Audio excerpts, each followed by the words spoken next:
26 de julio.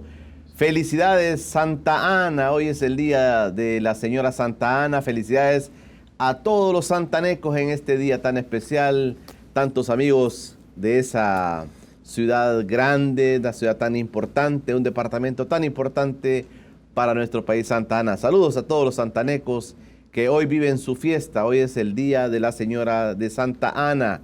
Felicidades a todos. Hemos amanecido hoy con varias noticias y sobre todo la noticia más importante que se dio el día de ayer por la noche fue que se espera que en las próximas horas el Tribunal Supremo Electoral anuncie la cancelación de varios partidos políticos, entre ellos Cambio Democrático. Como ayer lo platicábamos con Juan José Martel en este espacio, lo que se especulaba parece ser una realidad. El partido Cambio Democrático será cancelado y los magistrados del Tribunal Supremo Electoral este día darán a conocer su informe y todo el mundo pendiente de lo que diga ese informe, aunque ya algunos políticos como Nayib Bukele ha dicho que obviamente lo que viene es la cancelación del CD, la cancelación de Cambio Democrático y también, por lo tanto, se inhabilita pues Nayib Bukele para poder correr para la presidencia del país. Esa es la noticia más importante con la que amanecemos este día jueves.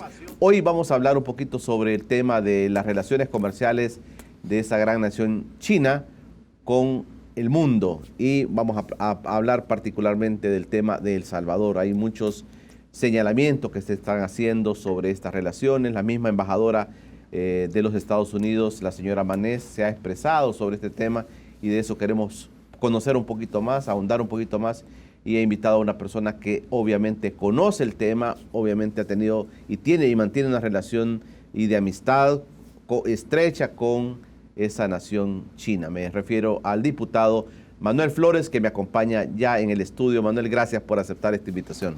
Muchas gracias por la invitación a ti, Julio. Siempre es un gusto conversar contigo, una persona que conoce mucho también sobre estos temas, especialmente de economía. Quiero también sumarme a las muestras de felicitación al pueblo santaneco que está celebrando pues sus fiestas patronales y especialmente este día, el Día de la Virgen de Santa Ana. Y también un saludo para mis hermanos cubanos que este día también celebran un aniversario más del asalto al cuartel Moncada, el cual que a sabiendas que fue una derrota militar, pero marcó un hito en el desarrollo revolucionario de ese pueblo heroico de Cuba. Perfecto, Manuel, vamos a platicar este día pues de todos esos temas importantes de las relaciones entre China y el mundo. Tan importante este tema, China metido en todo el mundo y nosotros en El Salvador discutiendo algunas pequeñeces, ¿verdad?, sobre la relación que podemos tener con esa gran nación. Esa es la propuesta para este día. Quédese con nosotros, ya regresamos. Estamos en encuentro con Julio Villagrán. Gracias por preferir quedarse con nosotros en esta mañana de jueves. El diario Colatino, como todos los días, llega fresquito a TVX. Hoy aparece en la portada del Colatino, dice: Tribunal Supremo Electoral no permitió defendernos, cometió prevaricato, dice Juan José Martel. Esa es la noticia que estamos conociendo sobre la cancelación del CD, y Diario Colatino saca la expresión de Juan José Martel, que fue nuestro invitado ayer, cuando dice que el tribunal comete prevaricato, o sea, no cumplió, no aplicó la ley de manera correcta. Esa es la propuesta del periódico Colatino para esta mañana de jueves. Me acompaña en el estudio, como ya dijimos, el diputado Manuel Flores, el Chino Flores, conocido socialmente, nuestro buen amigo, un amigo de la casa, un amigo que ha venido en varias ocasiones para hablarnos de estos temas que son importantes, que son relevantes en las relaciones, tanto relaciones amistosas con China como relaciones comerciales. Gracias por venir, Manuel, gracias por estar con nosotros.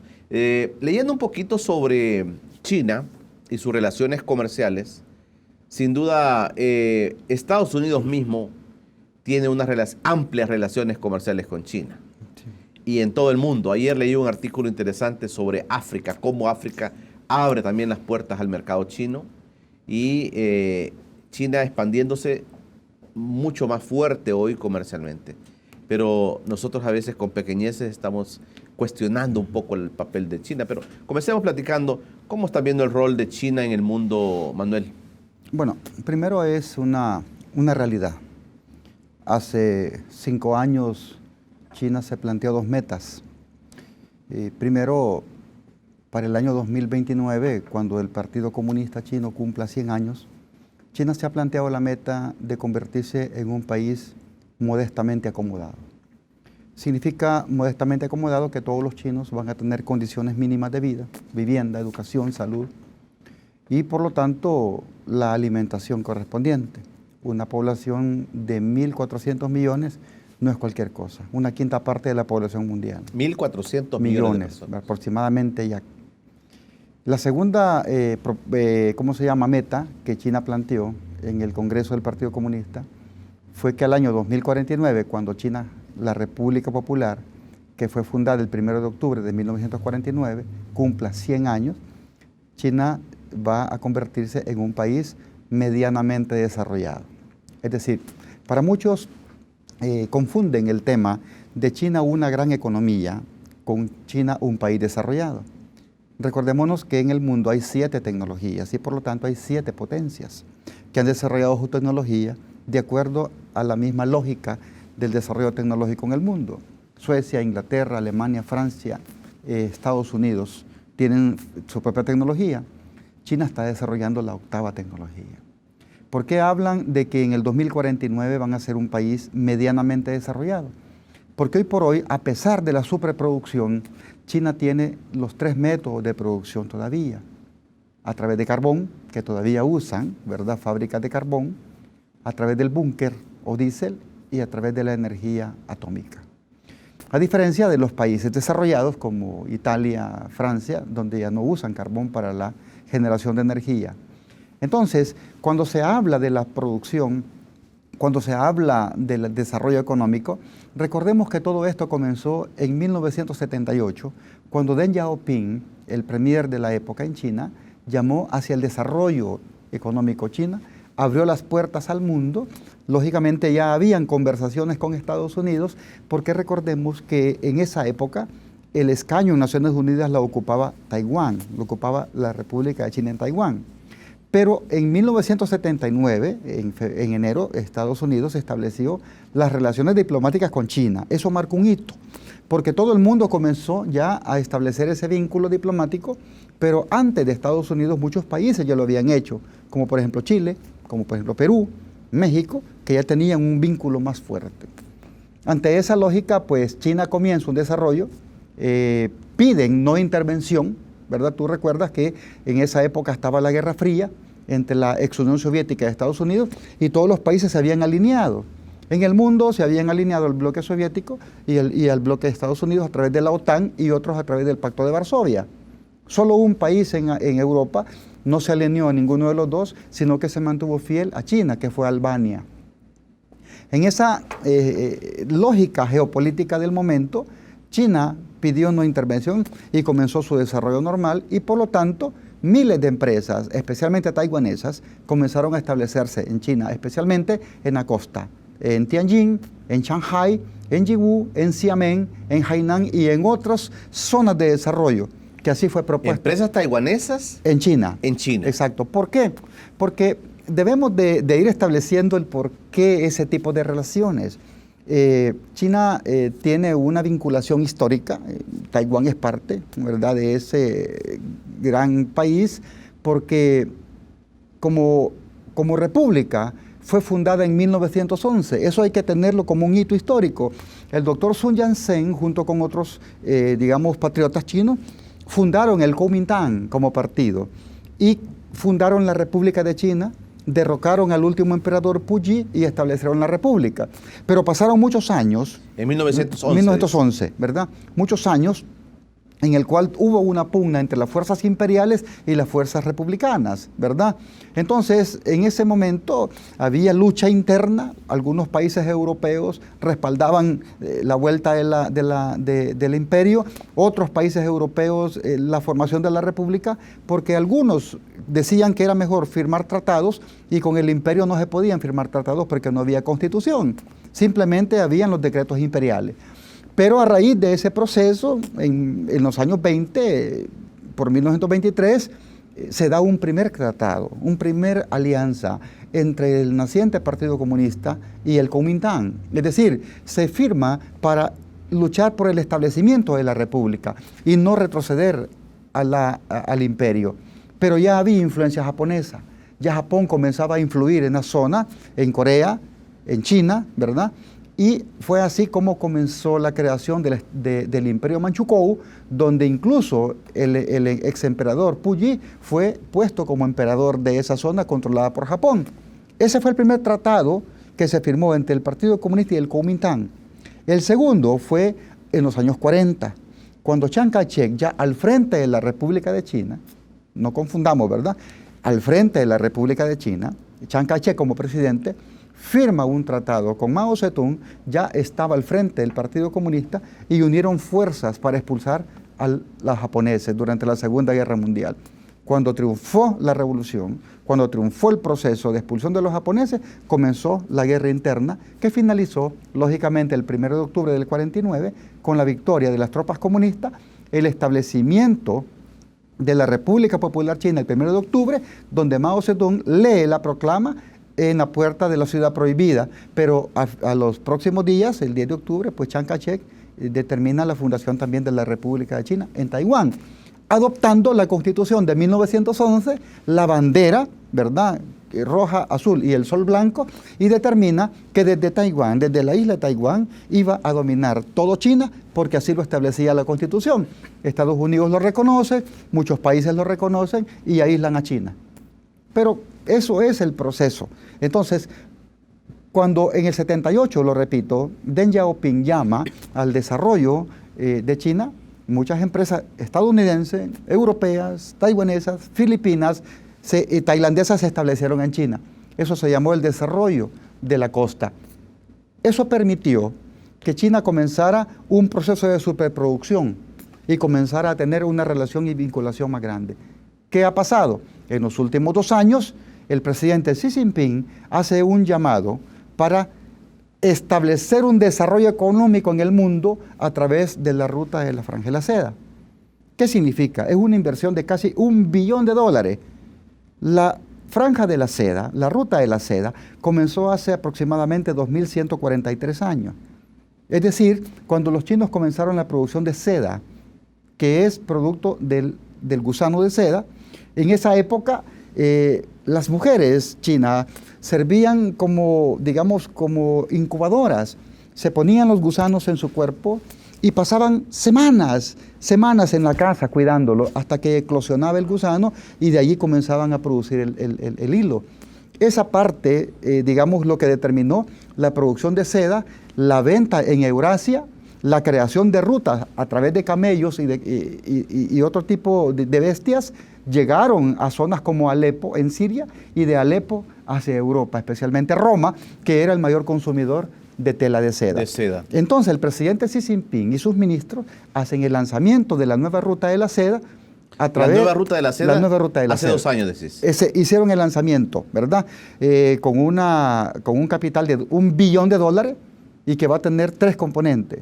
El desarrollo de la más grande, es decir, de la más grande ruta de trenes, desde China hasta Eurasia, aviones y barcos, lo que implica la llegada a América Latina, especialmente Perú y México. Entonces, esa ruta de la seda implica desarrollo tecnológico, desarrollo industrial, desarrollo comercial, relaciones importantes en el mundo, y por lo tanto la pregunta es, ¿cómo El Salvador se ha preparado para ser parte elemental de la nueva estrategia china en el componente comercial? ¿Cómo el mundo se está preparando? Todo sin excepción. ¿Cómo el mundo se está preparando y nosotros cómo nos estamos preparando hasta estas grandes incursiones chinas? Vamos a ir platicando, Manuel, sobre el tema de China. También los tratados comerciales con los países del mundo y especialmente con Estados Unidos. Mucha gente tiene el mito que per se China es enemigo de Estados Unidos, ¿verdad? Y este es uno de los mitos que quiero que platiquemos también, esa relación, porque el Donald Trump también ha dicho y ha tomado medidas arancelarias en contra de las inversiones chinas. De eso también quiero que platiquemos con nuestro invitado, el diputado Manuel Flores, que está conmigo y que conoce muy bien la relación que tiene. No nos has contado, tenés todavía una relación muy estrecha con el gobierno de China, ¿verdad? Sí. De eso vamos a platicar más adelante también con nuestro invitado. Ya regresamos. Estamos de regreso en Encuentro con Julio Villagrán. He recibido un rico mensaje. ¿Usted ha escuchado de Olive Garden? Bueno, Olive Garden nos manda este mensaje. Dice que nos especializamos en la gastronomía italiana, utilizando ingredientes frescos con un exquisito sabor. Puedes encontrar pastas, sopas, ensaladas, postres y las mejores bebidas para acompañarlos, servidos en un ambiente cómodo y hogareño, donde todos son recibidos como si fueran nuestra familia. Y dicen que nos esperan. Olive Garden es la propuesta que tenemos para ustedes en esta mañana de jueves. Un restaurante con una gastronomía italiana. Tenemos que ir a degustar de Olive Garden, Chino. Esta es una buena opción. Seguimos platicando con el diputado Manuel Flores, hablando de China, hablando de esas relaciones comerciales.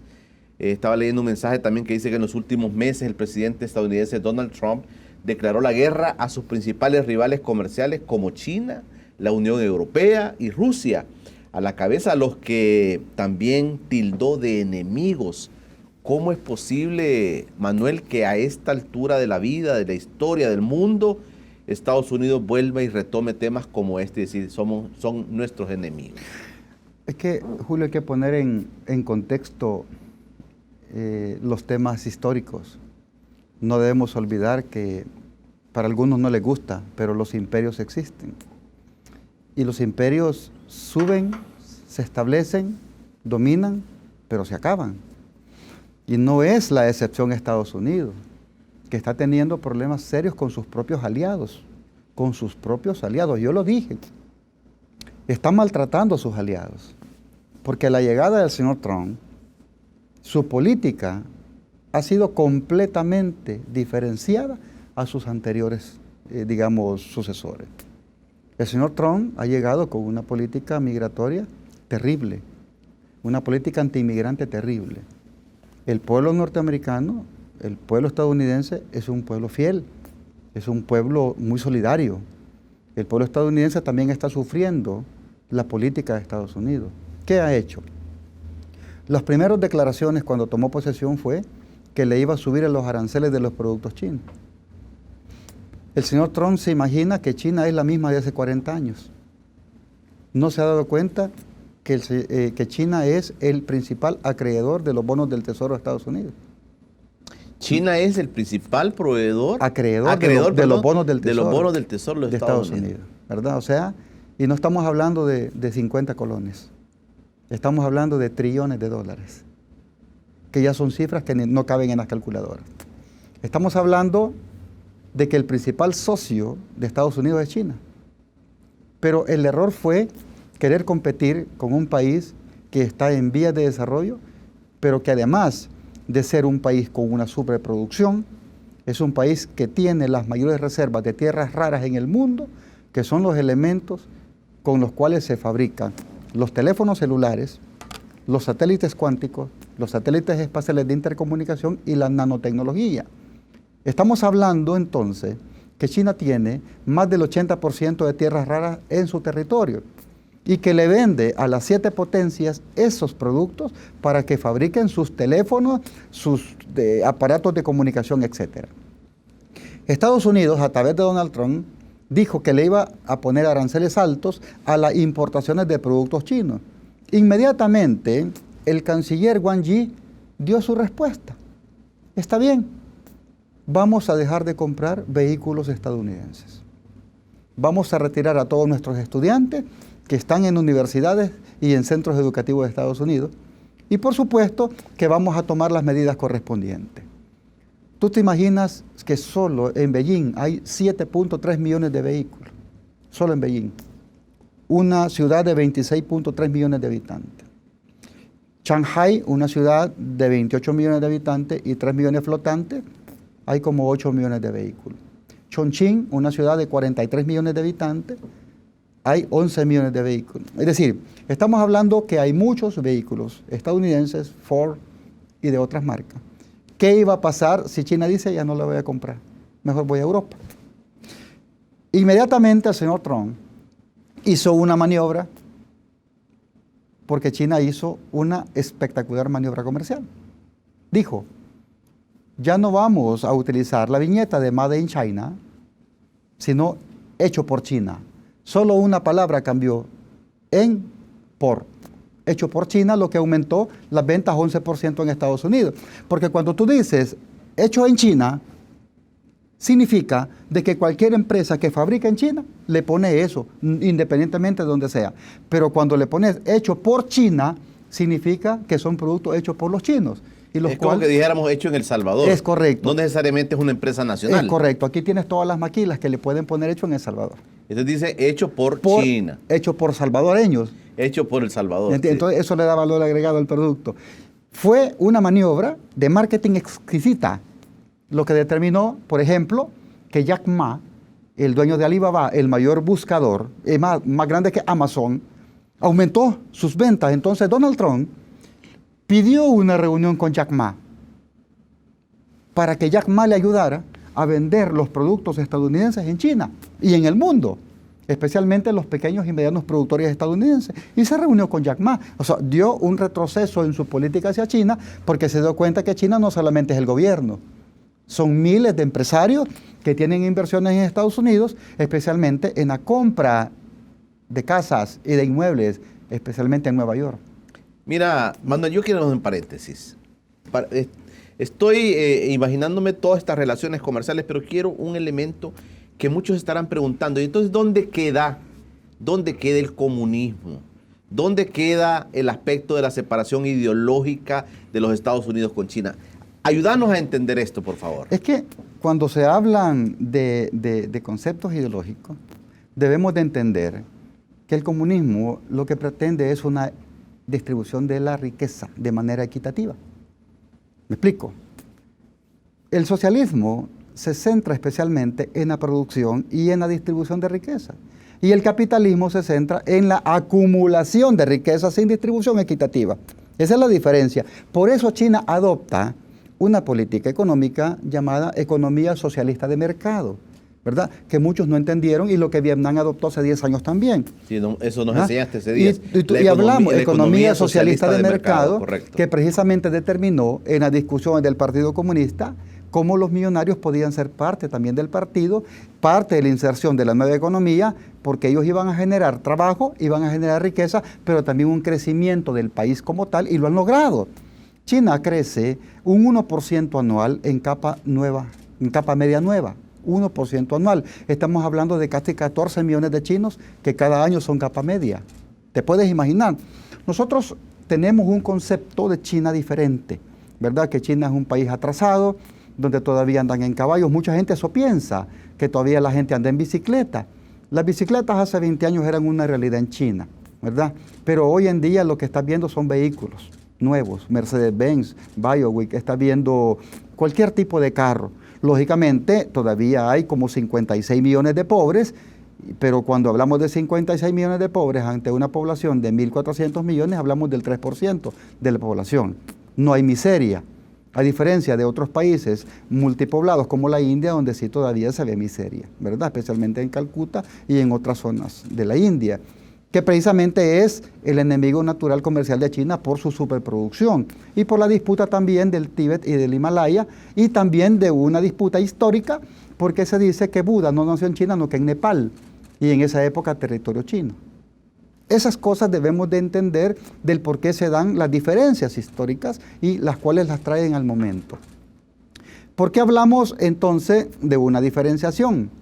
Dicen algunos, ¿verdad? Pero en China, digamos, el comunismo mete preso a la gente, el comunismo no deja que la gente lea la Biblia. Si en China están y las iglesias católicas más grandes de Asia, hay libertad de religión.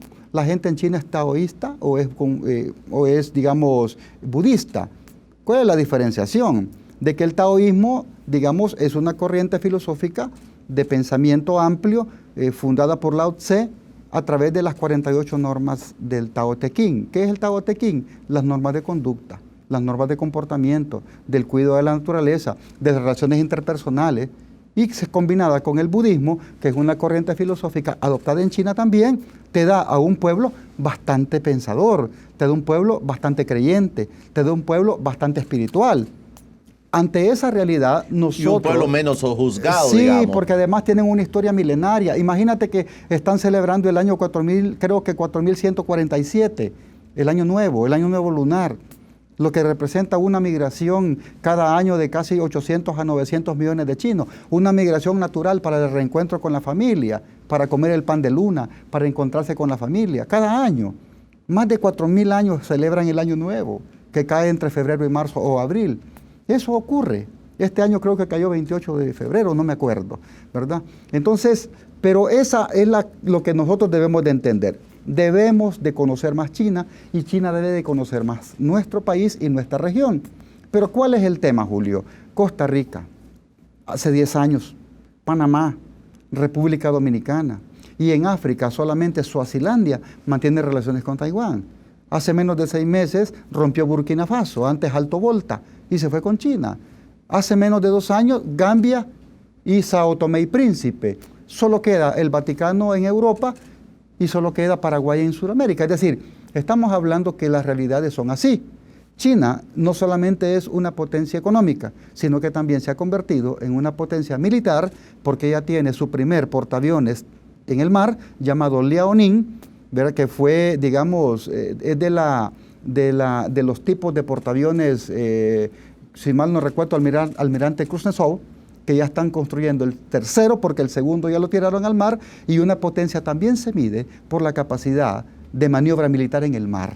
Podemos decir, Manuel, que digamos China y Estados Unidos se disputan todo el mercado, por ejemplo, de Occidente, un mercado que para ellos es fuerte, grande. América, por ejemplo, sí. Europa, son, digamos, no enemigos, sino que son rivales comerciales, sí. Estas dos grandes naciones. Sí, porque cuando hablamos de las rivalidades económicas, recordemos lo que ha pasado en Siria, ¿verdad? La destrucción de Siria a través de una agresión sunita, lo voy a decir así, los wahabistas takfiris, apoyados por Arabia Saudita, financiados por Arabia Saudita, invadieron un país chiita llamado Siria, cuyo presidente Bashar al-Assad es un chiita jalawita con un linaje directo con Mahoma, protegido y respaldado por Irán, el centro del chiismo mundial. Aunque Irán no es un país árabe, sino es un país medo-persa, pero también representa una cantidad fundamental del islamismo en el mundo. Estados Unidos apoya la invasión a través de una agresión de los kurdos, ¿verdad? A través de una agresión del ISIS, respaldado por muchos países como los Emiratos Árabes Unidos. Pero ¿qué ocurrió? Destruyen Alepo, destruyen Damasco, la segunda ciudad más antigua del mundo, después de Jericó, con una historia exquisita en cultura. ¿Y qué ha pasado? Después de la destrucción de Siria, ¿quién lo va a reconstruir? China anunció hace poco la reconstrucción de Alepo. ¿Por qué Alepo? Porque fue el centro de abastecimiento principal desde el origen de la ruta de la seda. Lo recuerdo, hace más de 2000 años. Y de Alepo en Eurasia hacia Europa iban los barcos mercantes a entregar la mercadería. ¿Qué significa eso? Es importante destacar que China está reconstruyendo África, tú lo dijiste perfectamente. En Namibia, por ejemplo, están usando las arenas del desierto de Namibia para producir ladrillos y están creando ciudades, trenes de desarrollo rápido, trenes de largo alcance. Es más, el 23 de noviembre se va a desarrollar la 5ª exposición comercial de la República Popular China en El Salvador. ¿Y cuál va a ser el símbolo principal? El desarrollo del tren. Los invito para que vayan 4 días a esa exposición comercial. Vienen entre 50 y 60 empresas. ¿Qué pasa? ¿Vienen al país? Al país, en el CIFCO, el Pabellón Centroamericano, del 23 al 26 de noviembre. Ya estamos en organización. Vamos a hacer una pausa, Manuel. A mí me interesa también un poco conocer esa apertura de China con nuestros países. Es que uno puede imaginarse, digamos, China nos va a invadir. China quiere los mercados en América y que por eso Estados Unidos reacciona, pueden estar pensando algunos. Pero ¿qué ofrece China que no ofrece Estados Unidos? Que sería como esa gran rivalidad que hay en el mundo. Vamos a hacer un corte. Cuando regresemos, yo quiero que hablemos un poquito ya de nuestro país, servir una feria china en los próximos días y nos da la oportunidad de conocer un poquito más también de esa gran nación. Esa es nuestra propuesta para el siguiente bloque. Ya regresamos. Estamos de regreso al encuentro con Julio Villarán. Sigo recibiendo mensajes deliciosos, mensajes ricos. Vean este.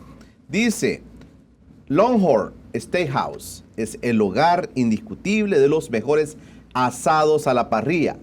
En él puedes experimentar un ambiente único al estilo texano, con una variedad de platillos entre appetizers, hamburguesas, ensaladas, bebidas auténticas y por supuesto los mejores filetes de la ciudad. La propuesta que nos mandan ahora es Longhorn Steakhouse. Ese es un lugar que realmente vamos a conocer también y es la propuesta que tenemos para todos ustedes. Estamos en encuentro con Julio Villarán, platicando con Manuel Flores, diputado.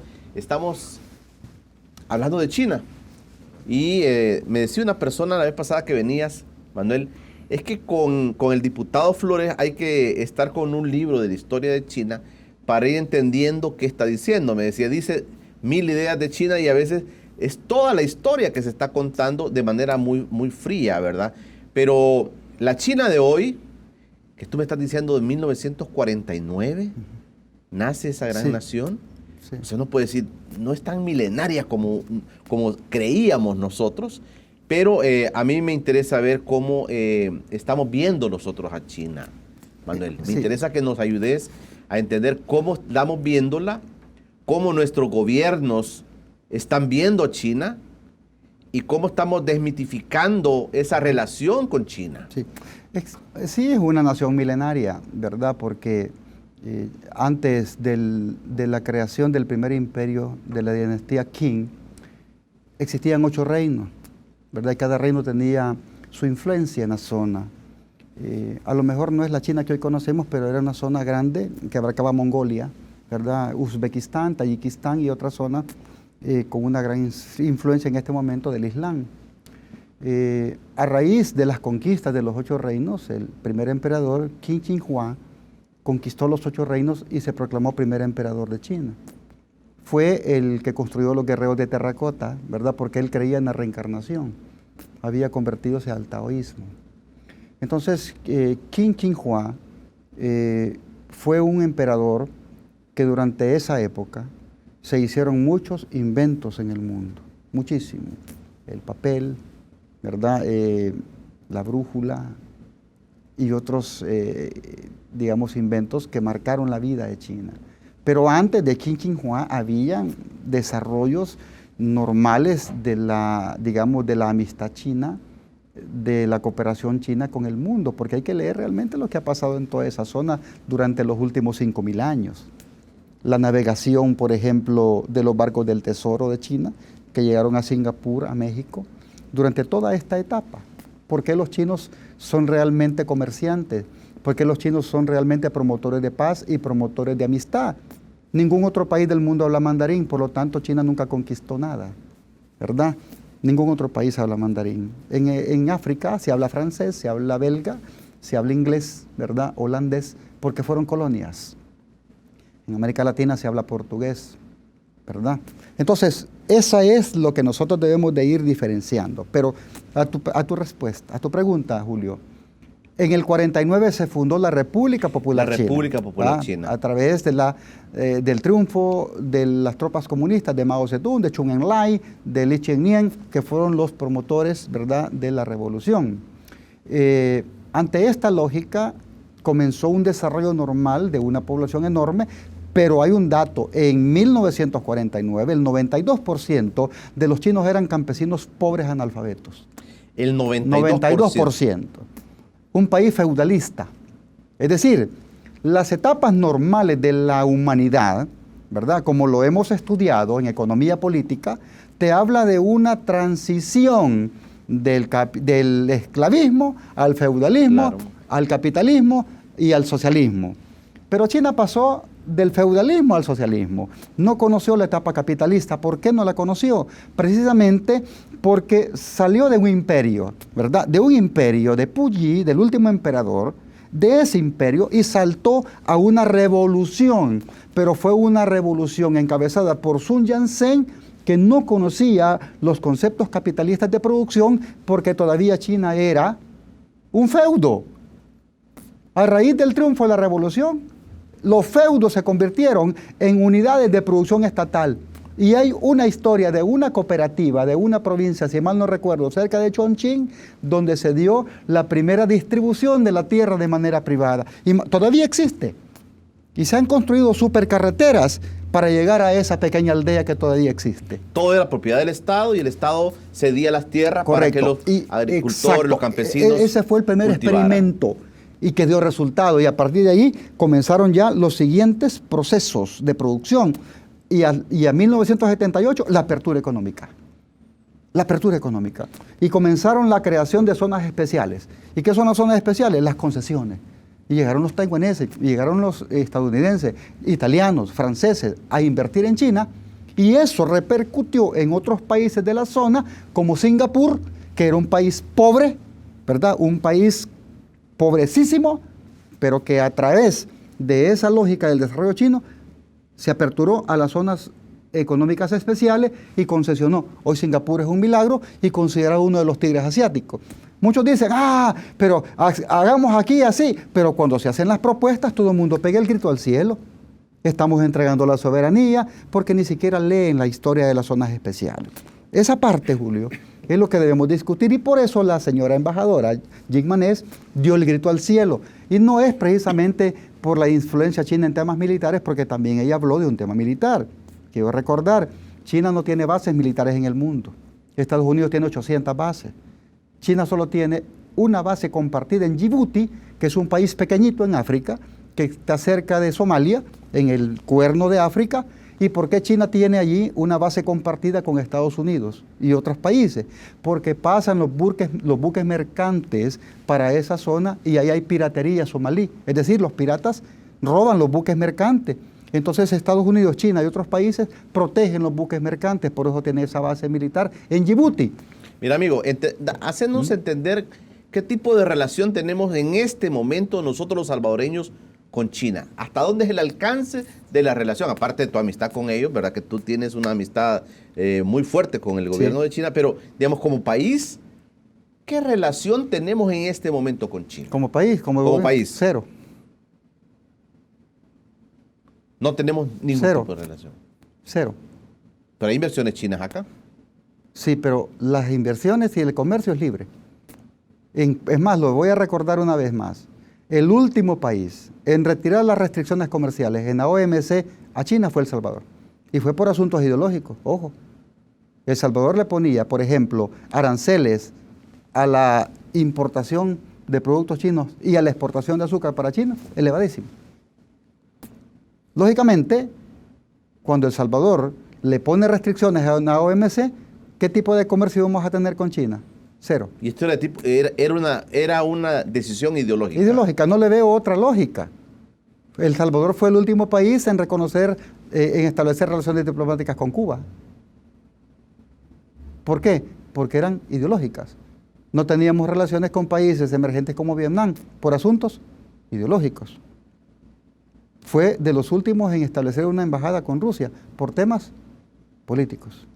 Y en el tema de China, ¿cuándo se rompe esto? ¿Cuándo se le quitan esas restricciones arancelarias? Hace 8 años, ¿verdad? Ya en los gobiernos del FMLN. Correcto, se hace la solicitud en Bélgica porque ya está la OMC, ¿verdad? Y se retiran las restricciones comerciales y por eso fue la primera gran venta de azúcar a China, tú te recuerdas.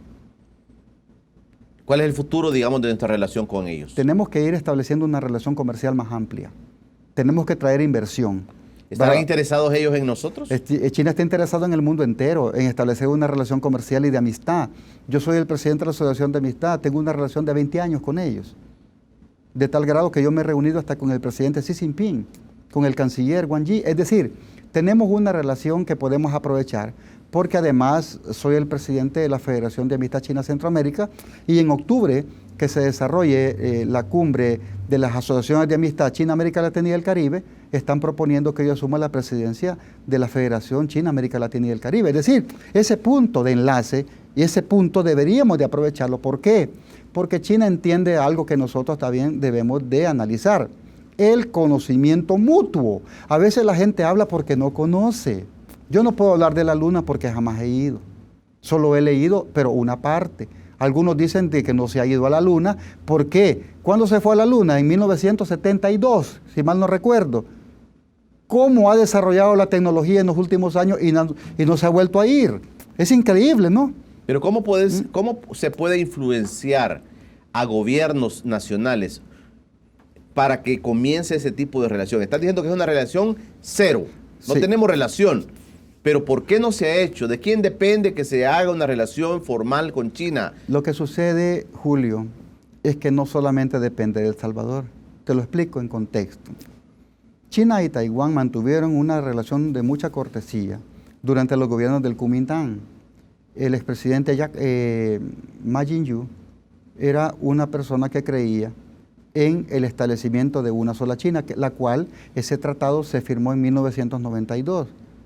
Si yo recuerdo, cuando el Kuomintang y el Partido Comunista firmaron el primer tratado para el establecimiento de la República, porque te comenté que quería regresar el imperio, Kuomintang y el Partido Comunista firmaron una base. 1943, otro tratado para expulsar a los japoneses, y el último, 1992, un tratado eminentemente comercial. China y Taiwán no se reconocen como tal,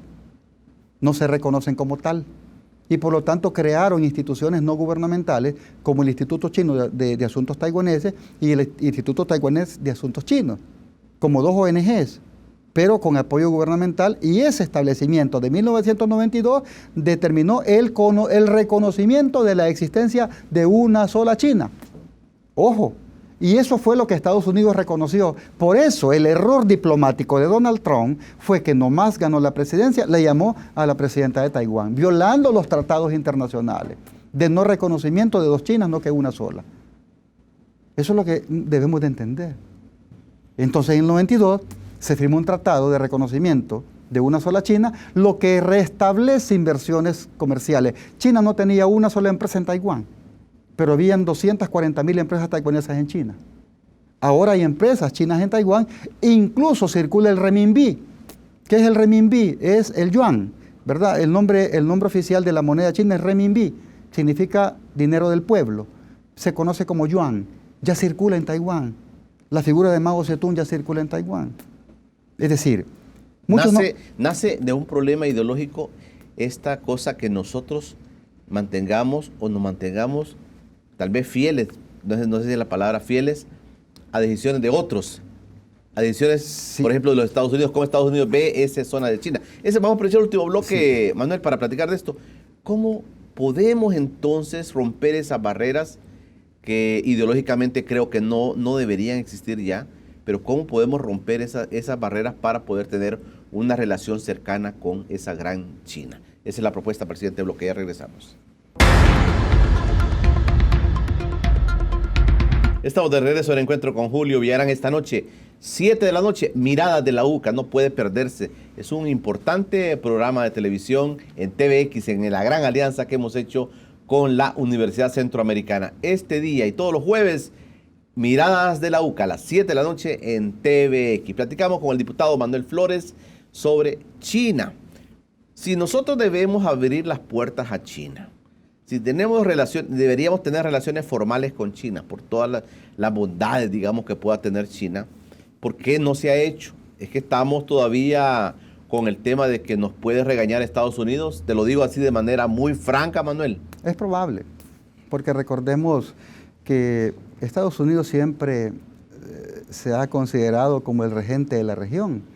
Todavía aplican la política Monroe.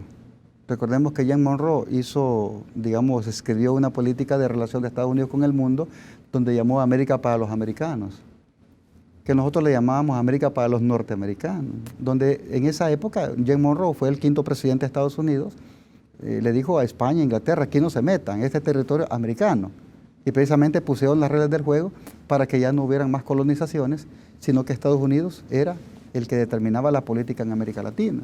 Y posteriormente, a través de la política del gran garrote, o estás conmigo o estás conmigo, determinaron la sumisión de todos los países, especialmente en América Latina, pero que muchos se sublevaron, especialmente en Cuba y otros, a través de revoluciones, y comenzaron los países a desarrollarse de manera independiente. Centroamérica no ha sido la excepción, ¿verdad?, de depender económicamente de Estados Unidos. La migración hacia el norte precisamente ha sido una parte elemental de los conflictos que se han creado a través, por ejemplo, de la incidencia misma de Estados Unidos en la región. Eso es así, y el que lo quiera negar está completamente equivocado. ¿Y por qué el FMLN no ha impulsado en sus dos gobiernos una relación comercial con China de esa dimensión? A eso voy. Los gobiernos del FMLN comenzaron precisamente a dar los pasos correctos. Primero, retirar las restricciones comerciales que El Salvador le había puesto a China. Ese es un paso en materia económica. Lo de la OMC, que nos contaste. Un tema muy importante. Segundo lugar, a través de la Asociación de Amistad, del viaje que se ha hecho alcaldes, diputados, empresarios, se ha comenzado una relación que no se tenía con China nunca, una relación de amistad, de conocimiento mutuo. Es decir, los chinos, ¿a quién conocen en El Salvador? No conocen a nadie. Los salvadoreños, ¿a quién conocen en China? Pueden conocer empresarios, pueden tener negocios, pueden ir a Yiwu. ¿Qué es Yiwu, por ejemplo? El mercado más grande del mundo. Para conocerlo necesitas 36 meses para visitar puesto por puesto. Imagínate, Julio, 36 meses para conocer todo el mercado de Yiwu, un municipio pequeño de 1 millón de habitantes, pero que ahí están todos los productos pequeños que se producen en China. Ahí van los compañeros a comprar, relaciones con empresarios, pero una relación empresarial no es una relación de Estado. Entonces, las recomendaciones que yo he venido dando han sido tomadas muy en cuenta. Una visita, un viaje, buscar inversiones, buscar apoyo en temas técnicos, en temas tecnológicos. Eso no quiere decir que precisamente ya hay una relación diplomática. No tenemos ni un consulado, no tenemos oficina comercial. Panamá y República Dominicana tuvieron durante más de 20 años oficinas de intereses en China y viceversa. Pero te voy a ser más claro. ¿De quién depende que tengamos relación con China? ¿Del gobierno o del Estado en general, de la Asamblea Legislativa? ¿De quién depende? Depende, es que no es tan fácil, Julio. Te lo repito. Cuando estaba el Kuomintang, las relaciones China-Taiwán eran estables, ¿verdad? Habían incluso visitas de casi 1.3 millones de chinos a Taiwán, turistas. ¿Te puedes imaginar eso? 210 vuelos diarios de China a Taiwán de turistas. Había estabilidad en el estrecho. Pero a raíz de la llegada del Kuomintang, un partido independentista se rompió toda opción de establecer un vínculo formal y de amistad entre ambas partes. ¿Qué significa? Depende de quién llegue. China reacciona y Estados Unidos también. El Salvador, para mí, le ha faltado agresividad en ese tema de búsqueda de inversiones. Le ha faltado agresividad. Panamá lo tuvo, Dominicana lo tuvo, Costa Rica se atrevió hace 10 años, toda América del Sur menos Paraguay. Pero sí también creo que El Salvador ha tenido influencia en Estados Unidos a la hora de tomar decisiones. Inclusive el gobierno del FMLN. Es que estoy hablando de gobiernos como tal, porque no es tanto el tema del gobierno del FMLN, porque se ha mantenido una relación con Taiwán de manera estable a través de la cooperación que Taiwán ha dado, pero también se han buscado otros parámetros de inversión, lo cual ha asustado a la embajadora cuando habló, por ejemplo, de que no hay que permitir la inversión china en El Salvador. ¿Desde cuándo un gobierno extranjero va a determinar eso? Eso lo determina el país de manera soberana. Es que te digo esto, Manuel, sin ningún, digamos, sesgo. Te lo digo en el sentido de que si, digamos, el FMLN dejara de gobernar y vuelve a Arena, o sea, la situación, esa relación de esas bondades que tú nos estás hablando de China para el mundo y que puede ser para El Salvador a nivel comercial, entonces estaríamos más lejos todavía de todo eso. Es que lo que sucede es que hay que separar la parte ideológica y política. Países como Hungría, como Croacia, que son ultraconservadores, ultraderechistas, tienen relaciones con China. Esto no es un tema ideológico ni político, es un tema de intereses comerciales. Este es un tema de intereses geopolíticos. China, por ejemplo, ha establecido una relación con Irán y Rusia para la influencia en Eurasia, especialmente en Siria, Irak e Irán. China ha establecido, por ejemplo, una relación entre China, Rusia, Bielorrusia y Uzbekistán, precisamente para la creación de un oleoducto, por las mismas restricciones de Estados Unidos a Rusia y a China en cuanto a la compra de crudo. Tú sabes que realmente China ha estado haciendo alianzas estratégicas con el mundo entero, y la última alianza se dio con sus enemigos naturales, Japón y la India, precisamente para enfrentar las restricciones que Estados Unidos está poniendo en el aumento de aranceles. La Unión Europea dio el grito al cielo porque Estados Unidos le aumentó los aranceles al acero y al hierro. y el aluminio. Claro. Entonces, a México y a Canadá lo mismo. Y yo lo dije, está tratando mal a sus aliados de Estados Unidos, mientras China los está tratando bien a través de inversiones. Manuel, ¿es cierto que China está interesado en incursionar en el mercado nacional, por ejemplo, en hacer inversiones con asocios públicos privados, como el caso del puerto de Cutuco, el puerto de la Unión? Claro que sí. Además, no es que... ¿Es cierto esto? ¿Ya se está avanzado en esto? Es que lo que sucede, Julio, es que yo solo quiero recordar un tema.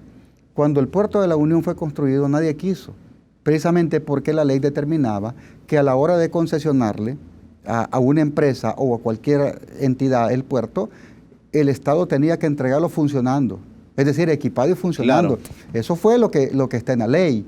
¿Y quién iba a venir a operar un puerto que fue mal diseñado, verdad? Claro. Que hay que estarlo dragando de manera permanente y por lo tanto, ¿para qué? ¿Me explico? Ahora que hay intereses no solamente de empresas chinas, no que también de otros países, ya se da el grito al cielo, que hay influencia, que puede haber, ¿cómo se llama? La soberanía está en peligro. Lo que dijo la embajadora y entonces, de Estados Unidos. y si es tanto el peligro, ¿por qué Estados Unidos no maneja el puerto, pues?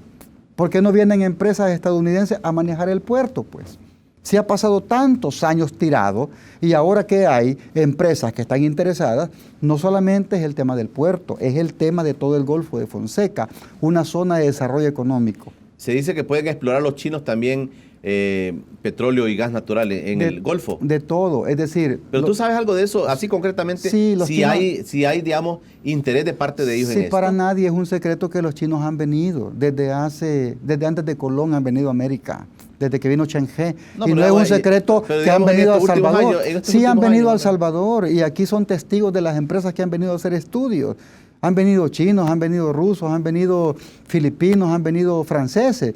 Lo que interesa es la inversión, no importa de dónde venga, pero también que esa inversión respete las reglas del juego de nuestro país, que respeten nuestras leyes, porque no se trata solamente de hacer inversiones por hacer inversiones y que maltraten nuestro medio ambiente. No deberíamos tener miedo de esta inversión china en el país. ¿Y por qué vamos a tener miedo si todo el mundo tiene inversiones?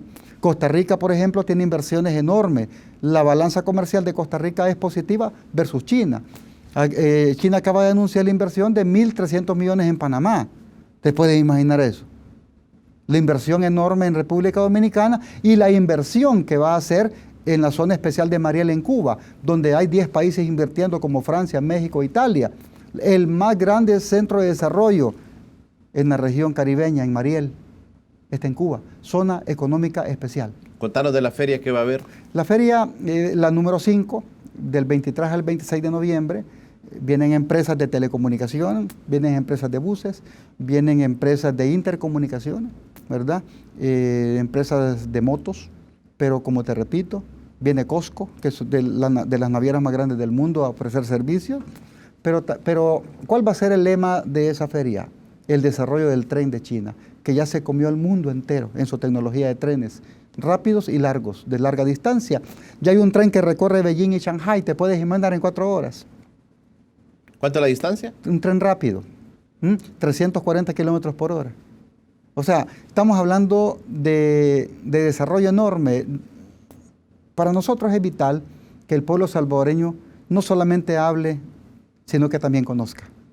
Y traer una feria china a El Salvador implica además que muchos compatriotas puedan hacer negocios con sus empresas, venta de café, venta de productos, porque también los chinos no creas que solo vienen a exhibir, vienen a buscar productos también para llevar a China. Una buena oportunidad también. Es una buena oportunidad. Yo no soy empresario, yo solo soy un facilitador. ¿Me explico? Y un facilitador porque China me ha dado la confianza de ser su mejor amigo en El Salvador y como tal, esa confianza no, no la voy a traicionar.